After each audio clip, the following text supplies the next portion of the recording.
Amigos e amigas, canal do Xavier, eu sou o Xavier.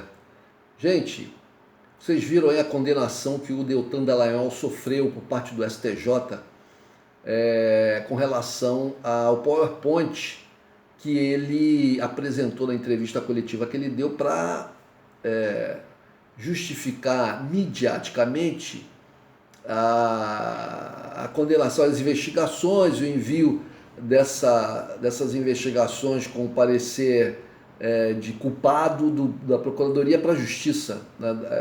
Isso a bordo daquela nave espacial chamada Lava Jato, né? Uma nave de uma invasão alienígena que veio aqui para o Brasil, né?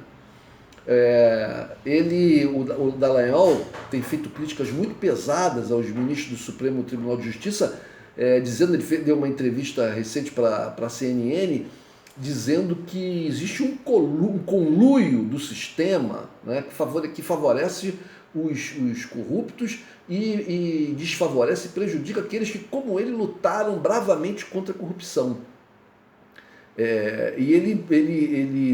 Essas críticas ele dirige especificamente ao Supremo Tribunal de Justiça, né? Ali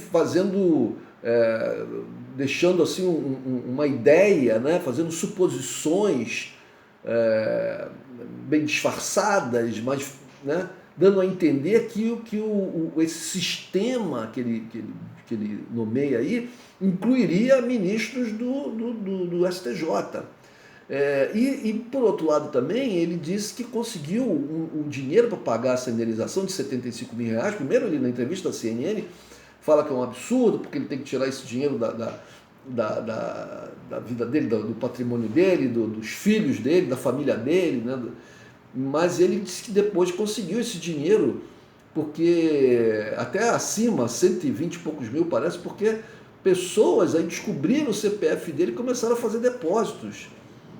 Então ele até ultrapassou esse valor. Os ministros do STJ, muito incomodados com a crítica e também com o fato dele estar alegadamente dizendo que conseguiu esse dinheiro muito facilmente. Em coisa de 1, 2 dias ele conseguiu esse dinheiro. Até mais, está dizendo até que o que exceder ele vai dar para a caridade, né? Então os ministros estão pensando até em aumentar esse valor, porque o valor da indenização é sempre referente ao patrimônio, né? À capacidade financeira da pessoa que deve pagar. Você não pode fazer uma ação como essa, em que uma pessoa que seja, por exemplo, bilionária paga uma indenização de R$10 mil, né?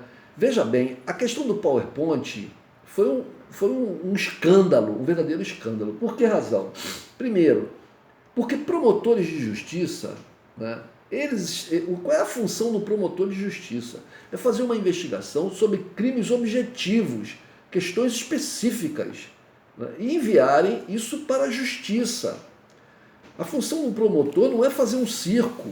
A função do promotor não é tentar julgar uma pessoa, ou incriminar, melhor dizendo, uma pessoa, pelo conjunto da obra, por questões que estão fora da denúncia, fora do processo, fora do que a pessoa é acusada. E foi isso que ele fez no PowerPoint, fazendo uma série de suposições, né? Ilações, quer dizer, ele parte de uma coisa e para uma outra, onde não há necessariamente um nexo causal. É parte de uma questão que eles investigaram para uma outra acusação que não tem nexo causal. A denúncia, né, que foi enviada, né, para a justiça, ela já era muito frágil. A denúncia específica que eles fizeram, né, com relação ao presidente Lula já era muito frágil, né? E aquela coisa do PowerPoint foi um absurdo. Então com relação àquilo, entrevista coletiva que ele dá, em que ele faz acusações várias ao presidente Lula, né? Então com relação a isso. Vocês sabem, gente, que se você tem um ditado que diz o seguinte, né? Falem mal, mas falem de mim. Ora, isso tem sentido, mas falar mal de uma pessoa, falar uma mentira de uma pessoa, inventar uma coisa para a qual você não tem provas, você não tem fatos,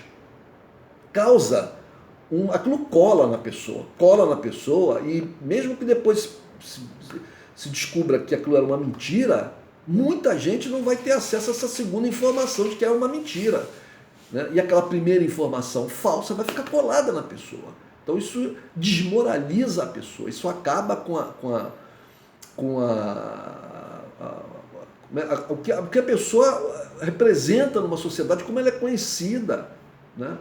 E foi isso que eles fizeram, foi isso que Dallagnol fez com relação ao presidente Lula. Bom, os ministros do STJ, por 4 votos a 1, não foi uma vitória de 3-2, não. Foi de 4 votos a 1. Inclusive, a única ministra que votou contra, que foi a Maria Isabel Galotti, seria até interessante, vou procurar ver isso, ler o voto dela, o que ela alega no voto dela para não condenar o Dallagnol, né? Os outros, o Antônio Carlos Ferreira, o Marco Buzzi, o Raul Araújo e o Luiz Felipe Salomão, que foi o relator, votaram pela condenação dele. Não esqueçamos que o presidente Lula ficou 580 dias na cadeia. 580 dias na cadeia. E que na própria, por exemplo, nos embargos de declaração, ou seja, na condenação, quando é colocada no processo, o juiz Sérgio Moro afirma por escrito ali que não havia provas para condenar o Lula, não havia provas. Mas como eles disseram de início, eles tinham convicção. Quem tem convicção não precisa de provas para condenar alguém na justiça. Veja bem, você pode ter uma convicção com relação a uma pessoa, uma coisa pessoal sua com relação àquela pessoa. Então, se você tem a convicção de que uma pessoa é mau caráter, né, é desonesta e tal, o que você pode fazer? Não se aproximar daquela pessoa, não fazer negócios com aquela pessoa, né, ficar atento àquela pessoa para que ela não te traga nenhum prejuízo ou a outros que você queira defender, correto? Mas você não pode fazer acusações sobre essa pessoa se você não tem provas. E se você é um funcionário público da promotoria ou da justiça, você, baseado só na sua convicção, você não pode julgar alguém, você não pode tentar condenar alguém, você tem que ter provas.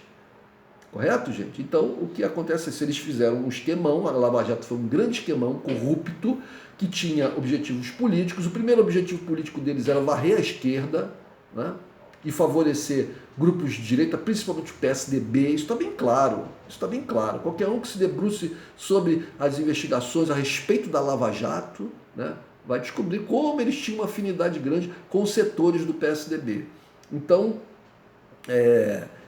o esquema deles era um esquema político, verdadeiramente político. Bom, ele deu entrevista na CNN, fazendo acusações ao STJ, falando do sistema, que está sendo perseguido e tal. Isso incomodou muito os ministros. Por outro lado, conseguiu arrumar um dinheiro rapidamente e sem colocar a mão no seu bolso, só por doações. Então isso prova que ele tem condições de pagar muito mais. Então os ministros estão pensando seriamente em aumentar essa indenização que ele tem que fazer ao presidente Lula. A gente tem que pensar também que essas pessoas que fizeram doações para eles, para ele, né, a gente tem que criar até um nome para essas pessoas, né? Porque, por exemplo, lavajatistas são aqueles envolvidos no esquema da Lava Jato, né? Os promotores, os juízes e tal, os outros juízes que de alguma maneira lá contribuíram, né, para a condenação do Lula, como aqueles desembargadores de segunda instância lá na 4ª região,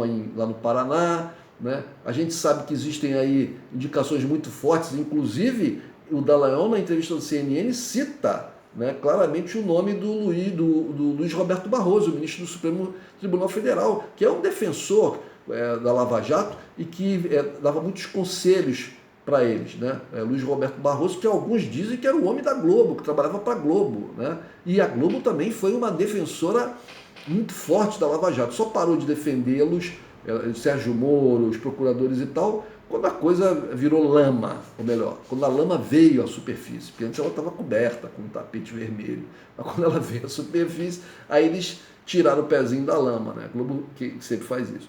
Mas o fato é esse, a coisa está feia para o lado do Dallagnol, né? E outra coisa, gente, é que a vida econômico-financeira do Dallagnol deve ser melhor investigada, porque assim como tem sido feito aí uma investigação por parte de alguns setores da imprensa alternativa do Brasil, que é atuante, porque a grande imprensa não investiga nada. A grande imprensa quer comprar tudo já, o pacotinho dos seus sócios, dos seus aliados, eles pegam o pacotinho das informações que eles repassam e colocam para o povo. Né? Sendo mentira, sendo verdade, sendo meia-verdade, né? Sendo manipulações grosseiras, eles mandam para o povo, eles não fazem investigação.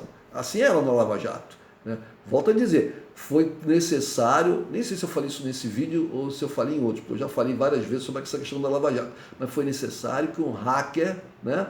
Um cidadão comum, um hacker, descobrisse, por acaso, as ligações do Telegram, acesso a essas ligações do Telegram entre o pessoal entre os procuradores Sérgio Moro, entre os procuradores entre si e com o Sérgio Moro, e visse o que estava rolando, né? Visse ali como eles estavam, como era uma quadrilha, uma verdadeira quadrilha. E ele levou primeiro para a Manuela Dávila, né? Ligou para a Manuela, conseguiu lá o telefone dela, ligou, Manuela muito ressabiada com aquilo, porque não sabia se aquilo ali era uma arapuca da direita e tal, falou, olha, e também ela não era jornalista, né? Ela falou, olha, você entregue isso, procure indicou um jornalista norte-americano radicado no Brasil, Glenn Greenwald, né?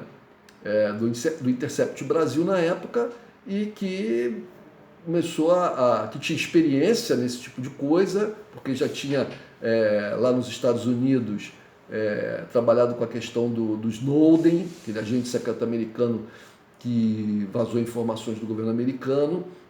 Então o Glenn tinha uma boa experiência sobre isso e conseguiu lá, junto com esse hacker, disponibilizar as informações todas dessa quadrilha lavajatista para o povo, né, para a sociedade brasileira. Se não fosse isso, né, Lula estaria preso até hoje, a esquerda estaria destroçada, o PT estaria acabado, várias outras pessoas que foram presas impunemente, foram presas de forma errada, né? Alguns que deveriam ter uma pena pequena tiveram uma pena multiplicada por não sei quanto, outros que não deveriam ter pena nenhuma porque eram inocentes foram presos, tiveram suas vidas destroçadas. Um professor, né, reitor de uma universidade, né, que cometeu suicídio por causa de uma operação lavajatista. Pois então, lavajatistas são aqueles que trabalharam na Lava Jato, né? Procuradores, juízes, pessoal da Polícia Federal, esses são lavajatistas. Lavajateiros são aqueles que, não pertencendo nem à Justiça, nem à Polícia Federal, nem à Procuradoria, de alguma maneira, né, a gente pode chamar os jornalistas, muitos jornalistas, a Rede Globo, esses são já lavajateiros que deram suporte a isso aí. E lavajatontos são aqueles que, não sendo nem jornalista, nem empresários, nem políticos, e muito menos pessoal da Lava Jato em si, né, acreditam ainda acreditam e ainda pensam em votar em gente como Sérgio Moro e Deltan Dallagnol se lançar candidato a alguma coisa, né, gente? É engraçado, o pessoal de apoio ao Sérgio Moro, né? O pessoal da Lava Jato, ele, o maior representante, o pessoal do MBL, né? Nazifascistas, você veja que o primeiro, o Kim Kataguiri, defendendo que o Brasil deveria ter um partido nazista, temos que dar liberdade para os nazistas se manifestarem, né? E o outro tal do Mamãe Falei, né? Fingindo que vai fazer ajuda lá na Ucrânia, né, para a população ucraniana, né, que está sendo destroçada por atitudes de um governo nazifascista, que é o governo do Zelensky, né, apoiado por grupos nazistas cruéis, né. Ele vai para lá e, na verdade, ele fica lá de olho nas moças e nas meninas ucranianas, né, só pensando em se satisfazer com as mulheres pobres, como ele diz, ucranianas. Então, gente, é isso. A justiça tarda, mas ela não falha. E talvez a gente que tem uma visão pequena das coisas, nós seres humanos, temos uma visão superficial. A gente pensa que a vida é isso aqui, né? Então, o samba do Paulinho da Viola, ele fala, né? A vida não é só isso que se vê, é muito mais. Né? Então, eu penso que gente como, por exemplo, como Madeleine Albright, que morreu agora com 80 anos de idade, né? Mas que tanto contribuiu para a morte de milhares e milhares de pessoas, principalmente de crianças no Iraque, eu não sei, não queria estar na pele dela, né? Para aqueles que são religiosos, Deltan Dallagnol é religioso, né? Eu não sei se ele é pastor. Se não é pastor, ele é um frequentador assíduo, ele é um crente, né? Um fiel de uma igreja evangélica. E os evangélicos, em alguma medida, vão ter que ser responsabilizados pelo apoio que eles dão aí massivamente, né? Eu peço aqui até desculpa para os evangélicos que não participaram disso. Mas acontece que o movimento evangélico como um todo, né, ele massivamente apoiou o Bolsonaro e apoia até hoje, né? Esse movimento evangélico tem um poder político, alcançou um poder político que já era um projeto deles, né? Eu estou falando principalmente dessas igrejas chamadas neopentecostais, né? Eles tinham um projeto político já de anos, de décadas atrás, e foram colocando esse projeto em andamento e conseguiram, alcançaram aí, você veja que nós temos no Congresso Nacional uma bancada evangélica que determina muitas questões que passam pelo Congresso. Vejam, por exemplo, esse escândalo que está acontecendo no Ministério da Educação, com evangélicos, amigos do presidente da República, e que se valendo dessa amizade, dessa parceria, né?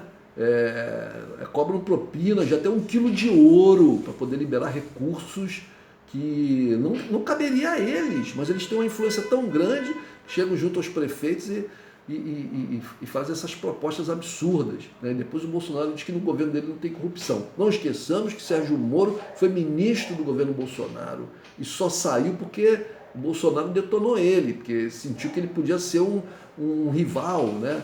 Uma pessoa que ia disputar com o Bolsonaro o mesmo espaço político, né? Mas eles estavam ali no mesmo governo, correto, gente? Mas então é isso, tomara, gente, que o STJ aumente essa indenização que o Dallagnol tem que pagar ao Lula, né?